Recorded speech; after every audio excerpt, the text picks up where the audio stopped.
औज़ुबिल्लाहिमिनश्शैतानिर्रजीम बिस्मिल्लाहिर्रहमानिर्रहीम सल्लल्लाहु अला हबीबिही सय्यदना मुहम्मदिन व आलिहि व सहबिहि व बारक वसल्लम। या अल्लाह अपने सिर्फ नूर और सिर्फ अलीम से मदद फरमा ताकि अर्ज़ कर सकूँ। याजूज माजूज के बारे में बात हो रही थी और याजूज माजूज के मुतालिक अहादीस पढ़ी जा रही थी।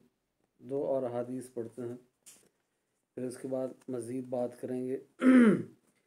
याजूज माजूज के मुतालिक अहादीस हज़रत ज़ैनब बिन्त जैश रज़ियल्लाहु अन्हा बयान करती हैं कि एक दिन उनके पास रसूल सल्लल्लाहु अलैहि वसल्लम घबराए हुए आए और आप फरमा रहे थे, अरबों के लिए उस शर से हलाकत है जो करीब पहुंच चुका है। आज याजूज माजूज ने सद यानी बंद यानी दीवार से इतना खुल गया है।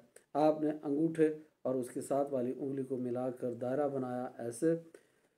और हज़रत ज़ैनब बिन्त जैश ने कहा, या रसूलल्लाह, क्या हम में नेक आदमी होंगे, इसके बावजूद हम हलाक हो जाएंगे? आपने फरमाया, हाँ, जब खबीस काम बहुत हो जाएंगे तो हलाकत होगी।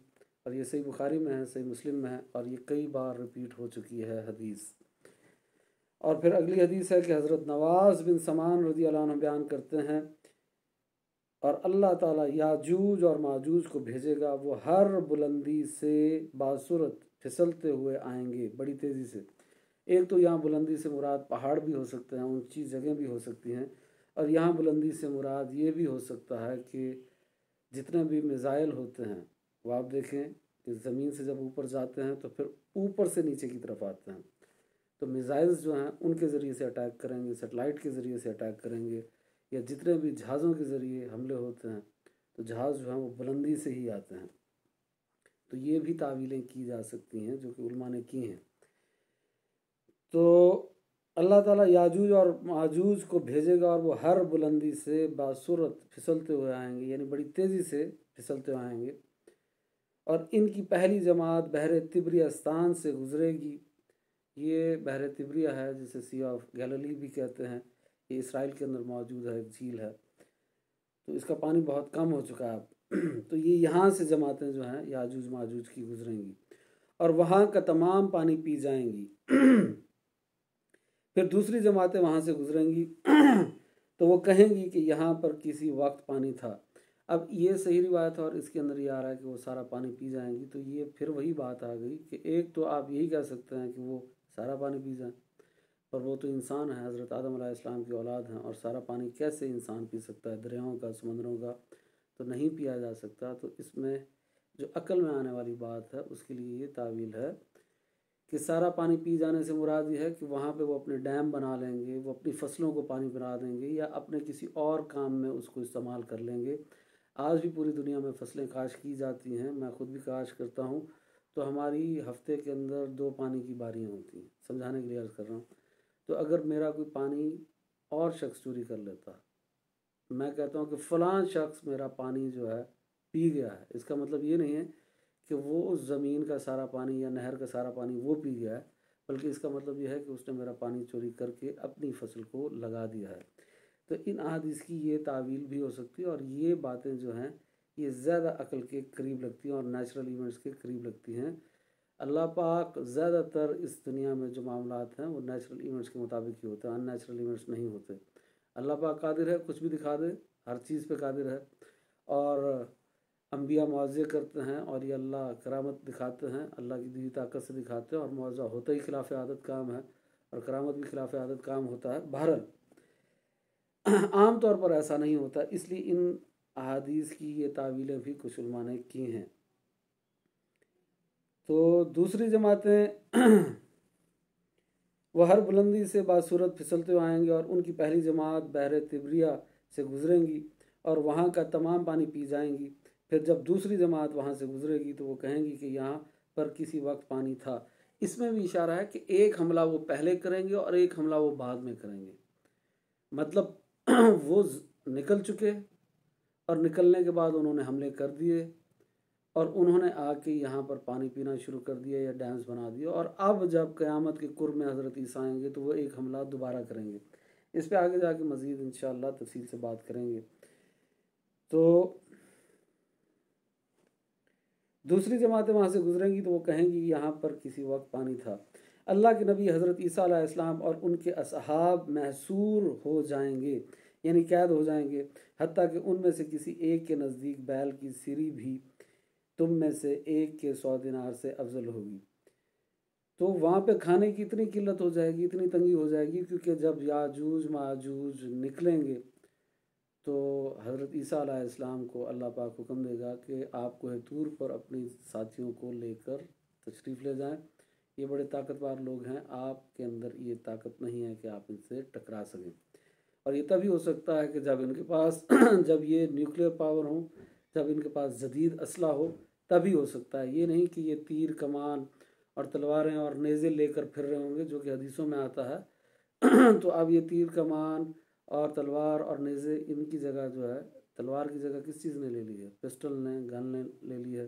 نیزے کی جگہ راکٹ لانچر نے لے لی ہے۔ ایسے جو تیر ہیں کہ وہ دور تک مار کرتے تھے، تو اب میزائلز نے ان کی جگہ لے لی ہے۔ تو یہ باتیں ہمیں سمجھنی ہوں گی کہ حضور کی سنت ہے اسلحہ رکھنا اور جہاد کرنا۔ تو حضور جہاد کے لیے اسلحہ بھی رکھتے تھے اور اچھی سواریاں بھی رکھتے تھے، تو اونٹ بھی رکھتے تھے اچھی نسل کے، اور گھوڑے بھی، اور تیز رفتار۔ تو اب گھوڑے کا مزاج جو ہے الٹرنیٹ جو ہے وہ کیا ہے؟ تیز رفتار کاریں ہیں، اور اونٹوں کا مزاج یا الٹرنیٹ کیا ہو سکتا ہے؟ وہ تیز رفتار جیپیں ہیں۔ ایسے ان اسلحے کا مزاج اب الٹرنیٹ کیا ہے؟ وہ یہی جدید اسلحہ ہے۔ اس لیے حضرت عیسیٰ علیہ السلام کو یہ حکم دیا جا رہا ہے کہ آپ پہاڑ پہ چلے جائیں کہ ان کے پاس نیوکلیئر ہے اور آپ ان سے نہیں لڑ سکتے۔ یہ بھی اس کی تعویل ہو سکتی ہے آج کے زمانے کے اعتبار سے۔ تو حضرت عیسیٰ اور ان کے اصحاب مسور ہو جائیں گے، یعنی قید ہو جائیں گے، اللہ پاک ان کو حکم دے گا اور وہ کوہ طور پر چلے جائیں گے، اور پھر وہاں کھانے کی قلت ہوگی، کیونکہ اس میں ہے کہ ان میں سے کسی ایک کے نزدیک بیل کی سری، یعنی بیل کا سر بھی 100 دینار سے زیادہ افضل ہوگا۔ لوگ کہیں گے ہمارے پاس 100 دینار ہیں، 1000 دینار ہیں، ہم نے کیا کرنا ہے 1000 دینار کو؟ ہمیں کھانے کے لیے کچھ دے دو، چاہے وہ بیل کی سری کیوں نہ ہو کھانے کے لیے۔ پھر اللہ کے نبی حضرت عیسیٰ علیہ السلام اور ان کے اصحاب دعا کریں گے، یعنی بد دعا کریں گے، تب اللہ تعالیٰ یاجوج اور ماجوج کی گردنوں میں ایک کیڑا پیدا کر دے گا۔ اب یہ جو کیڑا پیدا کیا جا رہا ہے، یہ بالکل حدیث کے مطابق ایسا ہی کیڑا پیدا کیا جا سکتا ہے، اور یہ وائرس بھی ہو سکتا ہے کوئی، یا یہ بھی ہو سکتا ہے کہ نیوکلیئر سے نکلی ہوئی ایسی ریڈیشنز ہوں جس کی وجہ سے یہ سارے ایک ساتھ مر جائیں، کچھ بھی ہو سکتا ہے، کیونکہ ہم نے اس کو آج کے زمانے کے ساتھ دیکھنا ہے۔ تب اللہ تعالیٰ یاجوج اور ماجوج کی گردنوں میں ایک کیڑا پیدا کرے گا، پھر صبح کو وہ سب دفعتاً مر جائیں گے۔ اب یہ کون سا کیڑا ہے کہ ایک ساتھ ہی سارے یاجوج ماجوج مر گئے، جن کی اتنی تعداد ہے؟ اللہ اس چیز پہ قادر ہے، بے شک ایسا کیڑا پیدا کر کے ان کو مار سکتا ہے۔ ایک تو یہ ہے کہ حدیث کے ظاہر الفاظ کو ویسے ہی مان لیا جائے جیسے وہ بیان ہوئی ہے، ایک اس کی تعویل کی جائے کہ وہ وائرس ہوگا یا نیوکلیئر دھماکوں کی وجہ سے ایسا کام ہو رہا ہوگا، اور یہ وائرس کی طرف اشارہ ہے، یا کسی خطرناک گیسز کی طرف اشارہ ہے جو نیوکلیئر سے نکلیں گی، اس دھماکے سے نکلیں گی۔ پھر اللہ کے نبی اور اس کے اصحاب زمین پر اتریں گے، مگر زمین پر ایک بالش برابر جگہ بھی ان کی گندگی اور بو سے خالی نہیں ہوگی، کیونکہ وہ سب مر چکے ہوں گے اور ان کی لاشیں ہی لاشیں پڑی ہوں گی، اور لاشیں جب زیادہ دیر پڑی رہ جائیں تو ان سے بو آنا شروع ہو جاتی، تو ہر طرف لاشوں کی گندگی ہوگی اور بو ہوگی۔ اور پھر اللہ کے نبی حضرت عیسیٰ علیہ السلام اور ان کے اصحاب اللہ سے دعا کریں گے، تو اللہ تعالیٰ بختی اونٹوں کی مانند پرندے بھیجے گا، یہ پرندے ان لاشوں کو اٹھا لیں گے۔ ایسے بڑے بڑے پرندے آئیں گے جن کی گردنیں جو ہیں بڑی اونچی اور لمبی ہوں گی، تو وہ ان پرندوں کو بھیجے گا، اور یہ پرندے بھی اللہ پاک بھیج سکتا ہے، اس پہ قادر ہے کہ اتنے بڑے اونچے قدوں والے پرندے بھیج دے۔ یا اس سے مراد یہ بھی ہے کہ یہ جو دشمن ہوں گے، یعنی جس فورس نے حملہ کیا ہوگا، انہی کے ساتھی ہو سکتا ہے بڑے بڑے جہاز لے کے آئیں، کیونکہ جہاز کا جو سامنے سر ہے وہ بھی گردن کی طرح اٹھا ہوتا ہے، اور وہ ان کی لاشوں کو لے جائیں۔ پھر اللہ تعالیٰ کے نبی عیسیٰ علیہ السلام ان کے اصحاب اللہ سے دعا کریں گے، تو اللہ تعالیٰ بختی اونٹوں کے مانند پرندے بھیجے گا، اور یہ پرندے ان لاشوں کو اٹھائیں گے اور جہاں اللہ تعالیٰ کا حکم ہوگا وہاں پھینک دیں گے۔ پھر اللہ تعالیٰ ایک بارش بھیجے گا جو زمین کو دھو دے گی، اور ہر گھر ख्वाह वो मट्टी का हो या खाल का खैमा, वो आईने की तरह साफ हो जाएगा। फिर एक बारिश होगी जो हर जगह पर बरसेगी और हर जगह तक पानी पहुंचा दिया जाएगा और हर घर दरख्त पौधा साफ हो जाएगा उस बारिश से।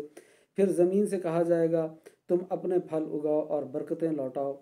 सो उस दिन उनकी एक जमात एक अनार को सैर होकर खा लेगी। फिर अल्लाह हुक्म दे देगा, ज़मीन की बरकतें जो हैं वो ज़ाहिर हो जाएंगी और इतने बड़े बड़े अनार उगेंगे कि उसको एक जमात खा रही हो। अब एक जमात में चाहे 7 बंदे हों, 10 हों या 40 हों, वो पूरी की पूरी जमात खा लेगी। एक तो ज़ाहिर बातें हैं जो हदीस के अल्फाज हैं वो वैसे ही हक़ हैं, उसमें कोई शक या इनकार की बात नहीं है और अल्लाह इन सारी चीज़ों पर कादिर है। और दूसरी फिर तावील क्या हो सकती है कि अगर नेचुरल इवेंट के मुताबिक होना हो तो सारी चीज़ें क्योंकि तबाह हो जाएंगी, सिर्फ मोमिन ज़मीन पर रह जाएंगे। तो सूद खोर सारे मारे गए, कुफार सारे मारे गए, बैंक सारे ख़त्म हो गए, तो जो टैक्सेस थे वो भी ख़त्म हो गए, सारी जो चीज़ें थी ये ख़त्म हो गई, सिर्फ मोमिन बाकी रह गए। तो अब बरकतें लौट आई। तो जो अनार आपको 100 रुपये में एक मिलता था, अब वही 100 रुपये में कई अनार मिल जाएंगे और उसको जमात खा लेगी। एक तावील ये भी हो सकती है। बहरहाल मैंने पहले अर्ज़ की कि अगर इसी पर अल्लाह चाहे कि इतना बड़ा अनार पैदा कर दे, बेशक अल्लाह कादिर है हर चीज़ पर। तो फिर अल्लाह ताला एक बारिश भेजेगा जो ज़मीन को धो देगी और हर घर, ख्वाह वो मट्टी का मकान हो या खाल का खैमा हो, वो आईने की तरह साफ़ हो जाएगा। फिर ज़मीन से कहा जाएगा कि तुम अपने फल उगाओ और अपनी बरकतें लौटाओ। सो उस दिन उनकी एक जमात एक अनार को सैर होकर खा लेगी और एक दूध देने वाली गाय लोगों के एक कबीले के लिए काफ़ी होगी और दूध देने वाली बकरी एक घर वालों के लिए काफ़ी होगी। और इसी दौरान अल्लाह ताला एक पाकीज़ा हवा भेजेगा जो लोगों की बगलों के नीचे से गुजरेगी, नीचे लगेगी और वो हर मोमिन और हर मुस्लिम की रूह कब्ज़ कर लेगी और बुरे लोग बाकी रह जाएंगे। फिर एक हवा आएगी, ये भी क़यामत की बड़ी निशानियों में से है, जो मोमिनीन की बगलों के नीचे से गुजरेगी और जिससे मोमिन सारे जो हैं उनकी रूहें कब्ज़ हो जाएंगी और बाकी सिर्फ बुरे लोग रह जाएंगे, कुफ़ार रह जाएंगे और इन्हीं पर क़यामत कायम होगी। जो गधों की तरह खुले आम जिनसी अमल करेंगे, यानी गधों की तरह चौक चौराहे पर खड़े होकर जना करेंगे, सेक्स करेंगे, और उन्हीं पर क़यामत कायम होगी। और ये सही मुस्लिम में भी है हदीस और सुनन अबू दाऊद में भी है और सुनन तिरमिज़ी में भी है और ये सही हदीस है। और हज़रत जाबिर रज़ी अल्लाह अन्हु से भी ये हदीस मरवी है। इसमें ये जुमला भी है कि फिर याजूज माजूज खमर के पहाड़ के पास पहुँचेंगे और ये बैतुल मुक़द्दस का पहाड़ है। वो कहेंगे कि हमने ज़मीन वालों को कत्ल कर दिया, आप आसमान वालों को कत्ल करें। फिर वो आसमान की तरफ तीर फेंकेंगे और अल्लाह ताला उनके तीरों को खून आलूद करके लौटा देगा। और ये सही मुस्लिम की हदीस है। तो यहाँ पे जो याजूज माजूज के मुतालिक जो मुख्तसर अहादीस पढ़ी हैं उनका सिलसिला ख़त्म करते हैं, अगली तहक़ीक़ के साथ मिलते हैं।